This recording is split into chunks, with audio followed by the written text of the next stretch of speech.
et bienvenue dans une autre émission de mon show Life as an IT.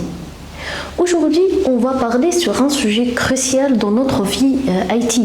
C'est la gestion du client, que représente une étape essentielle pour assurer le succès des projets et maintenir des relations solides avec nos clients. Je vais vous partager de mon retour d'expérience et ceci dans les 3 phases de projet, avant le projet, pendant le projet et après le projet. Et j'aurai comme un invité M. Meher El-Fadjani, le Business Development Manager d'Afrique chez le groupe PayWithYou. Restez connectés, vous allez avoir beaucoup des informations très utiles pour votre domaine. Dans la phase avant, je veux commencer par la phase avant de projet. Il faut avoir des communications claires et régulières, c'est-à-dire définir les attentes et en matière de communication dès les débuts de projet, c'est-à-dire comme les canaux de communication et aussi la fréquence de communication. Qu'est-ce que je veux dire? Par exemple, si le client est en international, vous pouvez utiliser le WhatsApp, les emails. WhatsApp, c'est très pratique pour pouvoir assurer une communication fluide avec le client. Mais il faut faire attention. Parfois, je vois que au début de projet, dans la phase initiale, on répond ponctuellement aux réponses des clients au WhatsApp par exemple ou par rapport aux emails. Mais dès qu'on sera plus chargé, nous allons avoir un retard dans la réponse par rapport des besoins ou bien des clarifications sur les canaux comme le WhatsApp. Donc il faut vraiment bien préciser les fréquences de notre réponse et aussi comment on va assurer pour qu'on puisse être sur le même niveau en matière de communication. Et pendant le projet, il faut faire un suivi régulier. Il faut planifier des réunions de suivi régulières avec le client pour discuter l'avancement de projet, des problèmes, rencontrer les ajustements nécessaires. C'est primordial. En général, de mon retour d'expérience, on le fait chaque lundi matin. Chaque lundi matin, on fait un créneau avec les dirigeants de projet, avec les clients aussi, et pour pouvoir le montrer qu'est-ce que notre avancement et bien sûr les problèmes rencontrés et comment nous allons le résoudre ou bien quels sont les plans B que nous devrons le passer pour pouvoir bien vraiment assurer la bonne gestion. Et après le projet, il faut mettre un processus de suivi après-vente pour répondre aux questions, résoudre des problèmes si nécessaire, ou même fournir un soutien continu. Par exemple, dans la phase avant-vente, certainement, j'ai travaillé beaucoup dans les domaines d'intégration informatique.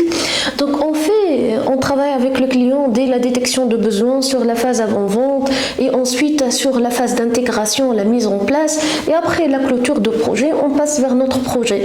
Donc, on a fait un bon projet parce que le client est là un projet, on a travaillé avec lui pendant une période de 2 mois et ensuite on va l'oublier, on va passer un mois qu'on peut faire un coup de téléphone, par exemple chaque 4 mois, par exemple, donc il faut le planifier, chaque 4 mois pour le dire bonjour monsieur le client, comment vas-tu, est-ce que l'infrastructure ou bien la solution ça fonctionne bien, ceci bien sûr si vous n'avez pas un contrat après-vente, mais au moins ça permet de garder cette relation. C'est pas dans l'objectif de toujours détecter le besoin. Il faut sentir que le client qu'on n'a pas besoin que de ses projets pour pouvoir assurer la gestion. Il devra être vraiment en toute transparence et finalement ce sont que des relations humaines qui restent.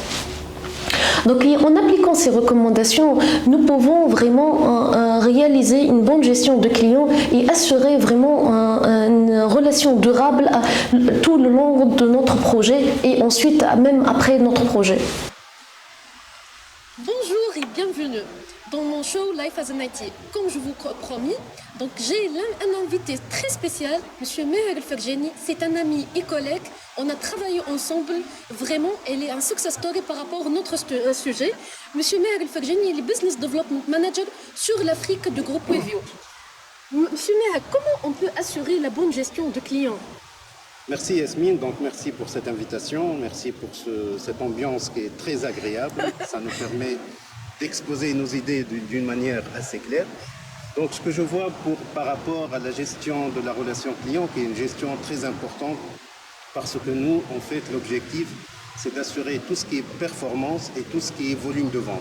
C'est ça notre objectif.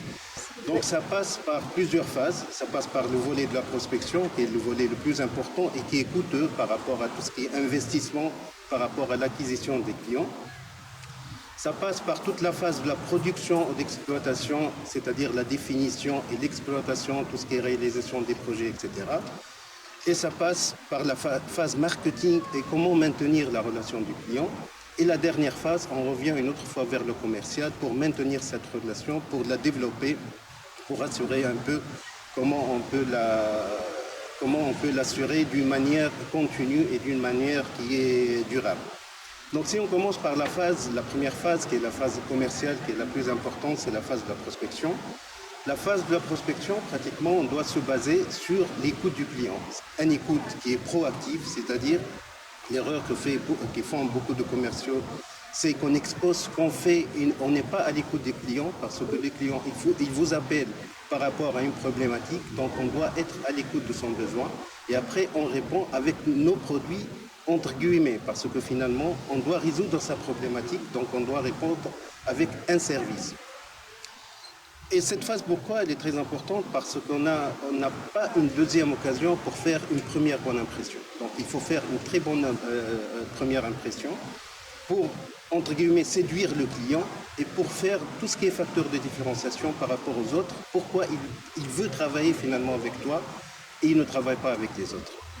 Après, une fois qu'on a gagné cette partie, on part vers le projet. Donc on commence l'exploitation du projet. Et là, c'est une phase très importante parce qu'on doit assurer tout ce qui est performance, on doit assurer tout ce qui est efficacité et efficience, donc le respect des délais pour le projet et en même temps la performance du projet. Et ça, après la phase du projet, on doit garantir tout ce qui est continuité, soit par tout ce qui est contrat de support, contrat de maintenance, par tout ce qui est contrat d'infogérance, c'est-à-dire l'idée de maintenir le contact avec le client de telle façon qu'on ne finit pas le projet et on part. Et ça, c'est une phase aussi très importante parce que là, on doit garantir tout ce qui est relation avec le client, donc à travers tout ce qui est comité de pilotage, avec tout ce qui est copil, avec tout ce qui est maintenance de la relation d'une manière commerciale ou bien marketing.